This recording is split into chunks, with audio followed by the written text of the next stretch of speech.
Comme je suis en train de le dire, ça a été une surprise. C'est vrai que l'OM est une grande équipe. Voilà, la plupart des joueurs, j'ai été un de leurs coéquipiers. Donc voilà, on était conscient de la difficulté qu'ils allaient nous mettre en face. Après, c'est vrai que voilà, en première période, on a encaissé 3 buts qui étaient évitables. Maintenant, c'est d'oublier ce match et penser au match de demain, c'est-à-dire le match retour et voir ce qu'on pourra faire, c'est-à-dire que voilà, montrer le vrai visage de Villarreal et on espère que voilà, ça va bien se passer. Après, pour la remontada, comme j'ai dit, c'est très compliqué, tout le monde le sait, mais je pense pas que si il y avait quelque chose d'impossible, on allait continuer à, à s'entraîner pour affronter l'OM demain.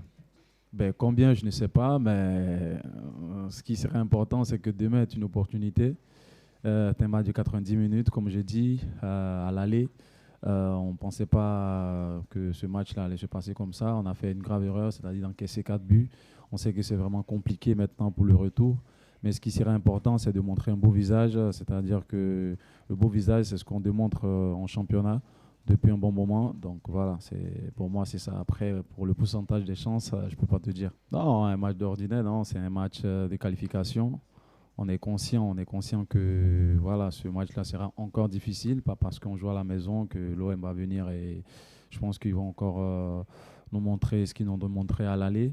Mais c'est vrai qu'à l'aller, on n'a pas eu cette chance-là de démontrer notre football. Ça a été une surprise et maintenant, ce qui sera important, c'est de démontrer le vrai visage de Villarreal et voir ce qui va se passer à la suite. Déjà, Jean-Louis Gasset ne m'a pas privé. On a eu une conversation. C'est vrai qu'à Beşiktaş, j'ai eu des moments vraiment compliqués. C'est-à-dire que voilà, avec le club, il y a eu quelques trucs qui n'étaient pas encore réglés. Voilà, j'ai toujours une bonne relation avec le coach. Avant ça, j'avais une petite blessure. J'étais aussi conscient de l'avenir de ma carrière. Après, on a parlé, on a pris une décision. Pour moi, la bonne décision, c'était de continuer et continuer, c'est-à-dire changer de club et me préparer à l'avenir et voilà, donner l'opportunité aussi à d'autres qui étaient plus prêts pour affronter cette Coupe des Nations. Donc, j'ai pas de problème avec lui, il m'a pas privé de quelque chose, voilà. Le sacre, pour moi, ça a été vraiment quelque chose de grandiose parce que je me rappelle en 2015, j'ai été aussi champion d'Afrique, donc je connais cette sensation. Et champion d'Afrique aussi, c'est pour tout notre pays, voilà, les habitants de la Côte d'Ivoire. Moi, personnellement, j'étais vraiment fier de ce que mes coéquipiers ont fait.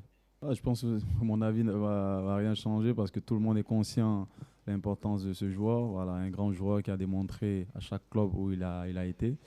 Et pour l'OM, c'est bénéfique parce que voilà, ayant un joueur comme Aubameyang, c'est une chose importante. Après, bon, moi, ce que je peux dire, c'est bonne chance à lui. Maintenant, moi, le plus important, c'est de me concentrer sur le match de demain. Et voilà, souhaiter dans l'avenir avec l'OM, bonne chance à Aubameyang. Voilà.